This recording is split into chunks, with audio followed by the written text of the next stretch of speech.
नमस्कार, मेरो YouTube channel क्रिक सिक्समा तपाईँहरूलाई स्वागत छ। भिडियो हेर्दै हुनुहुन्छ भने प्लिज लाइक, सेयर र सब्सक्राइब गर्न नभुलिनु होला। होइन त के छ नि अब अरू कुरा भन्दा पनि संक्षिप्तमा कुरा गर्न खोज्दाखेरि नेपाल टुर अफ श्रीलङ्काको सानो र फेज वानको सिरिज कस्तो भयो, त्यसको सिरिज ओभरभ्यू कस्तो छ त त्यसको बारेमा कुरा गर्न गएको ल कुरा गरौँ न त सुरुदेखि है त। नेपाल क्रिकेट टिमले आइसिसी टी20 विश्वकप 2026को तयारी अन्तर्गत श्रीलङ्का ए टिमसँग 3 अभ्यास खेल खेलेको थियो होइन त, जसमध्ये 20, 22 र 24 तारिक 2026 श्रीलङ्कामा सम्पन्न पनि भइसकेको छ, जसमा नेपालको प्र्याक्टिस म्याचेसहरूमा कस्तो अनुभव भयो त, कस्तो रणनीतिको परीक्षण भयो र विश्वकपमा चुनौतीहरूमा गर्ने अवसर प्रदान भयो कि भएन भन्ने कुरामा चाहिँ म एउटा सानो संक्षिप्तमा भिडियो बनाउन गइरहेको छु।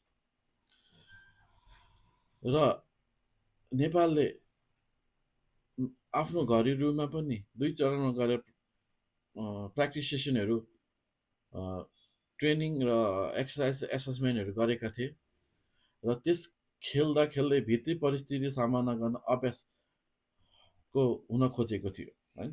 जसमध्ये पहिलो के अरे नेपालका क्रिकेटको पहिलो अभ्यास खेलमा पराजय भएको थियो। जब नेपालले त्यसमा पराजय भोग्दाखेरि नेपालले पहिलो ब्याटिङ रोज्दै 185 फर 5 टार्गेट दिएको थियो श्रीलङ्का एलाई, जसमा चाहिँ आसिफ शेखले 61 रन हानेको थियो भने आरिफ शेखले 42 रन बनाएका थिए, जस अन्तर्गत श्रीलङ्का एले 189 फर 4 12 बल बाँकी हुँदै आफ्नो लक्ष्य पुरा गरेको थियो, जसमा उधाराले चाहिँ 73 रन 42 बलमा भूमिका खेलेको थियो।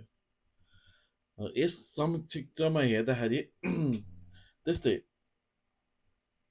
यो फर्स्ट प्र्याक्टिस सेसनमा चाहिँ श्रीलङ्कापट्टि चाहिँ पगडा भारी भएको देखिन्छ होइन त। दोस्रो गेमको हेर्दाखेरि नेपालले दोस्रो गेममा श्रीलङ्का एले 222 फर 5 को लक्ष्य पन्छाउने क्रममा 149मै अल आउट भएको थियो, जबकि 18 ओभरमै अल आउट भएको थियो, 73 रनले हारेको थियो।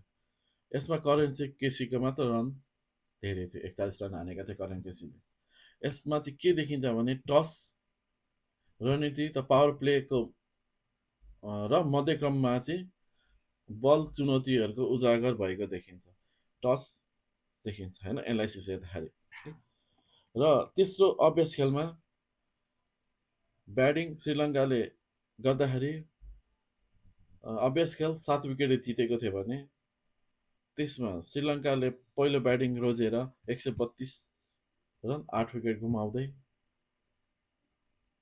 183 रनको टार्गेट दिएको थियो, जबकि नेपालले 13.2 ओभरमै 13.2 ओभरमै त्यसको लक्ष्य पुरा गरेको। यसमा सर्वाधिक रन बनाउने कुशल भुजेल थिए भने आरिफ शेखले 24 रन बनाएका थिए, जसमा शेर मल्लले 4 विकेट बलिङ गरेर आफ्नो पकड भारी बनाएका थिए। यसले यो जितमा के रणनीति देखिन्छ भने मुस्किल परिस्थितिमा दबावमा पनि सम्हाल्न क्षमता र आत्मविश्वास वृद्धि भएको सङ्केत देखिन्छ थर्ड म्याचमा।